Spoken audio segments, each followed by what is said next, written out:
Instantaneous axis of rotation, ठीक है। तो अब ये क्या भला है?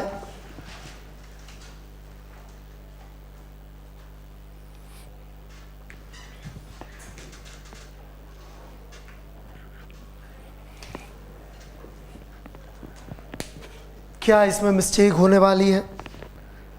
तो इंस्टेंट एक्सिस ऑफ रोटेशन भी ऐसी बड़ी डेंजरस चीज़ है। कई लोग इसको बिल्कुल साथ साथ पढ़ाते हैं, पर जो बच्चे मुझसे शुरू से पढ़ रहे हैं उन्हें याद है कि मैंने कई चीज़ों को अवॉइड किया लास्ट तक पढ़ाना, जैसे कि सूडो फोर्स। जब ज़रूरत ख़त्म हो गई तब सिखाया, ऐसी जब इसकी ज़रूरत ख़त्म हो गई तब सिखा रहा हूँ। फिर भी कुछ लोग जो बहुत ही बड़े वाले हैं और राइट, वो इसका मिसयूज़ करेंगे, गलतियाँ करेंगे। नाम सुन के ऐसा लगता है कि इसको एक्सेस मान सकते हैं, बिल्कुल नहीं। ये सिर्फ वेलोसिटी और काइनेटिक एनर्जी के लिए ही यूज़फुल है। उससे ज़्यादा कोई इसका यूज़ कर रहा है तो वो उसकी मूर्खता है। सिर्फ क्या यूज़ है? वेलोसिटी और काइनेटिक एनर्जी, राइट। हालांकि इन दोनों सवालों में इसके बिना भी सवाल सॉल्व हो जाता है, बट फिर भी मैं सिखाना चाह, ठीक है। कोई इसका use torque is equal to I alpha वगैरह के लिए करता है तो वो खुद ही नरक में जाएगा, ठीक है। पढ़ूं मैं आगे?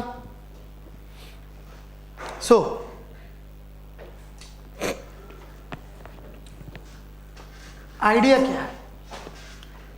जैसे कि एक रिजिड बॉडी है जो प्योर रोलिंग करते हुए जा रही है, ठीक है क्या बात? इस रिजिड बॉडी पे एक पॉइंट ऐसा है जो इस मोमेंट पे रेस्ट पे है कि नहीं? रिजिड बॉडी के किसी भी पॉइंट के रेस्पेक्ट में बाकी पॉइंट्स का मोशन देखना बड़ा आसान है, क्योंकि उस पॉइंट के रेस्पेक्ट में सर्कल में घूम रहे होते हैं। लेकिन जो पॉइंट इस समय रेस्ट पे है, उससे जो हम मोशन देखेंगे वो वही होगा जो ग्राउंड से दिखता। रिजिड बॉडी के हर पॉइंट से बाकी पॉइंट का मोशन देखना बहुत आसान है, इस पॉइंट से ही मोशन देखना बड़ा आसान है। लेकिन इस पॉइंट में खास बात क्या है कि चूंकि ये रेस्ट पे है, तो इससे जैसा मोशन दिखेगा वो वही मोशन होगा जो ग्राउंड से दिखता। लॉजिक क्लियर है सबको, राइट? तो इसलिए हम उस पॉइंट के चक्कर में जो कि रेस्ट पे हो,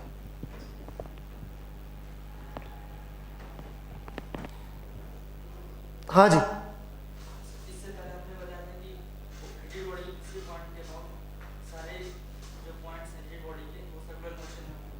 इसीलिए तो मोशन लिखना बड़ा आसान है। क्यों नहीं कह सकते भाई? इस पॉइंट के अबाउट क्यों नहीं हो रहा होगा सर्कुलर मोशन? सर्कुलर मोशन ही होगा तो डिस्टेंस चेंज हो जाएगा।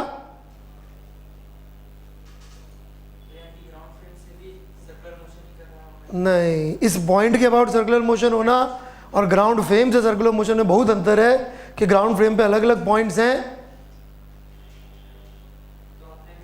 नहीं, आपको सर्कुलर मोशन का आइडिया नहीं है। इसका पाथ सर्कल है, पर ये आपके अबाउट सर्कुलर मोशन नहीं कर रहा। मतलब क्या? अबे यार, इस पी पॉइंट से इस पार्टिकल का जो सर्कुलर मोशन कर रहा है, डिस्टेंस कांस्टेंट रहेगा क्या? पर पी पॉइंट के मोशन कैसा दिखेगा? सर्कल पाथ सर्कल दिखेगा। पी पॉइंट के अबाउट इक्वेशन ऑफ ट्रेजेक्टरी लिखोगे तो आएगी तो x माइनस ए का, भाई यहाँ पे मैं सेंटर मान लूँ, सर्कल पढ़ा है क्या कोऑर्डिनेट में? यहाँ सेंटर मान लूँ तो x माइनस क्या होता है यार, a का square plus y minus b का स्क्वायर टाइप आ जाएगी। इसके बाद लिखेंगे तो x square plus y square. दोनों बातें समझो यार, क्या हो गया? नहीं समझाया क्या मैंने? नहीं समझा? सर्कल दिखना और उसके अबाउट सर्कुलर करना दोनों अलग अलग बात। किसी के अबाउट सर्कल करना मतलब वो सेंटर बना सकते हैं, उसे डिस्टेंस चेंज नहीं हो रहा।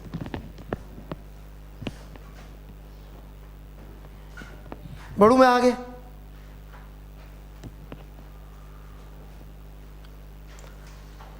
तो जैसे मैंने ये पॉइंट पकड़ा जो ज़मीन पे, इसकी वेलोसिटी कितनी आती है?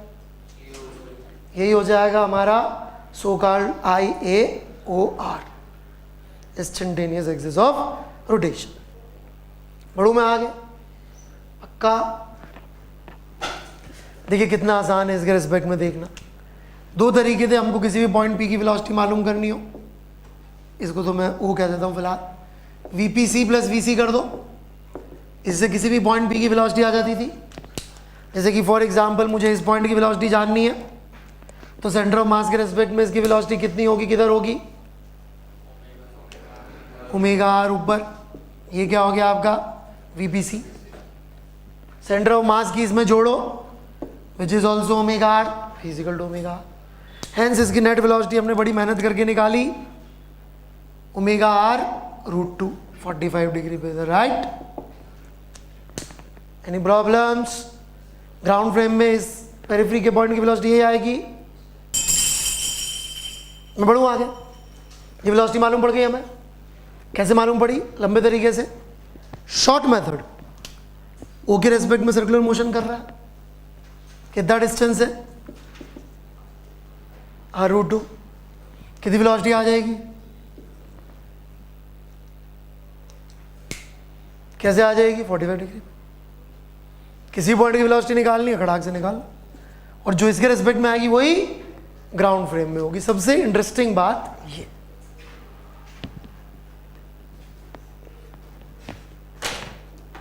Everybody got it? ठीक है, बढ़ू क्या मैं आगे? बात समझ में आई? फायदा समझ में आ गया सबको? जैसे कि इसका एक जबरदस्त फायदा कोई यूज कर पाए तो प्रूव करिए कि more than half of the particle will have kinetic energy या speed greater than VCM। Prove that more than half of the particles will have speed greater than VCM। पंखा चला लो यार, हो गया प्रूफ? कौन बताएगा? ये पंखा चला दे। हाँ जी,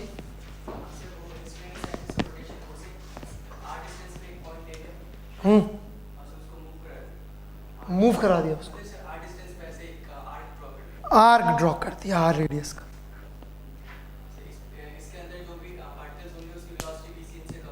और इसके बाहर होंगे वो हैंस। बड़े आगे क्लियर है? ढूंढने के 3 सिचुएशंस, कैसे कैसे हम IAOR को ढूंढ सकते हैं। ठीक है, कांग्रेचुलेशंस, आपकी रिसर्च सक्सेसफुल हो गई।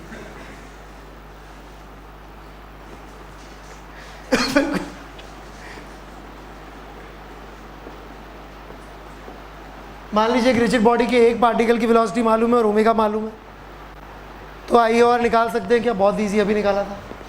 कैसे निकालेंगे? एक ऐसा पॉइंट जो यहां से x दूरी पर होगा, सच दैट इसके रेस्पेक्ट में जो वेलोसिटी आती वो वही है जो ग्राउंड के रेस्पेक्ट में आती। वो x बॉडी के बाहर भी लाई कर सकता है, सिर्फ ज्योमेट्रिकल पॉइंट है। कितनी आ जाएगी? Omega x which should be equal to v।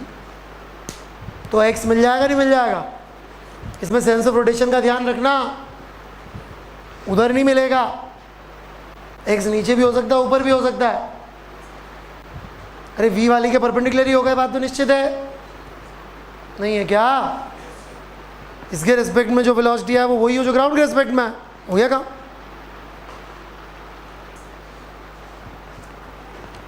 दूसरा बहुत आसान, कोई दो पार्टिकल की वेलोसिटीज की डायरेक्शंस बताओ। अभी रुक, तो मेरा कहना है इस लाइन पे लाइन जितने भी पार्टिकल्स होंगे उनकी यदि वेलोसिटी हुई तो किधर होगी? इसके पैरेलल हो सकती है, इसके परपेंडिकुलर तो नहीं हो सकती। v1 के पैरेलल हो सकती है। यदि इस तरफ एक भी कंपोनेंट आ गया तो रिजिड बॉडी नहीं रहेगी, राइट? ये एक और पार्टिकल लेट से, इसकी भी वेलोसिटी की डायरेक्शन मालूम है।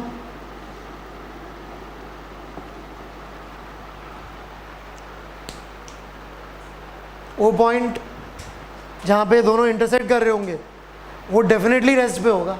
क्यों? क्योंकि इसकी वेलोसिटी का कंपोनेंट इधर भी नहीं हो सकता, इधर भी नहीं हो सकता, तो हो ही नहीं सकता भाई फिर तो।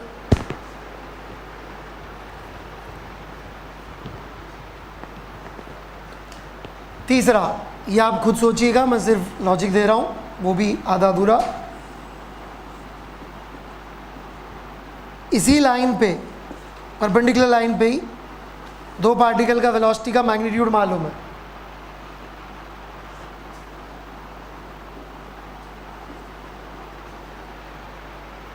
ओ को होना पड़ेगा। अच्छा, रिजिड बॉडी की बाउंड्री से कोई मतलब नहीं है ना, बाहर या अंदर कहीं पे भी हो सकता। सिमिलर ट्रायंगल बनाया, मैग्नीट्यूड मालूम है तो ये होना पड़ेगा। लॉजिक खुद सोचिए, नहीं सोच पाएंगे? ठीक है, ये ऐसे रॉड गिर रही है, slipping like this, right?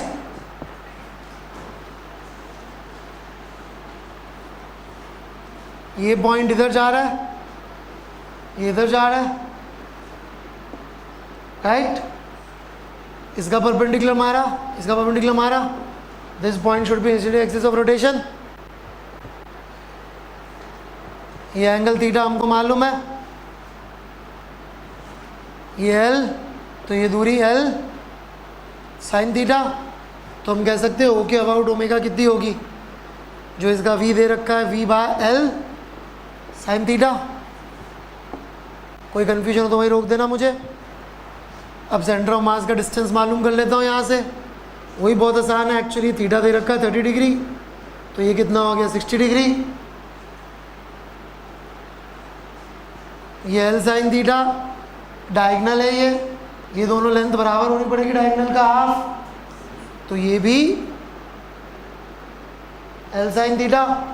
Hence velocity कितनी हो जाएगी इसकी सेंटर ऑफ मास की, omega into L sine theta.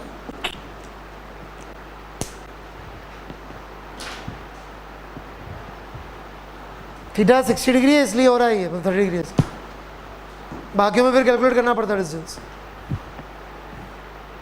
अरे इन दोनों साइड्स की लेंथ सेम होनी पड़ेगी, और ये 60 डिग्री है, तो वो हो गया ना इक्विलेटरल ट्रायंगल। ठीक है, क्या आया समझ में? फोर्थ में इसका कोई यूज़ नहीं है, फोर्थ इंडिपेंडेंट क्वेश्चन। फोर्थ पूछा कई लोगों ने, किसी से हुआ है क्या? ऑलराइट, कैसे किया?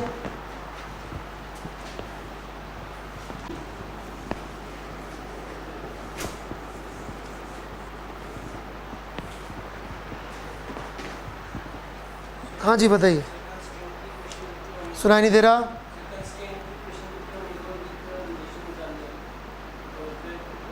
ये तो यही वाला omega is equal to V by L sine theta, ये वाला, इसको डिफ्रेंशिएट कर दिया तो D omega by D T is alpha, ये हो गया वी इंटू कॉसेक थीटा।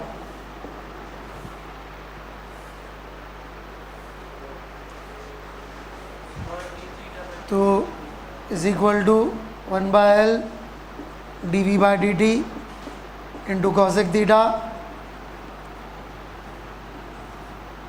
और v इंटू कॉसेक थीटा का डेरिवेटिव क्या था भाई? Minus cosec theta cot theta D theta by D T. ये टर्म सवाल में दे रखा है, 0 है। D theta by D T ऊपर है, ये तो रहा D theta by D T, इसको पुट कर दें।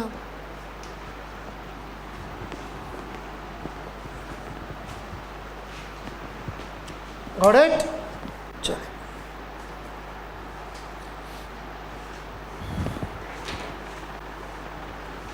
हाँ जी।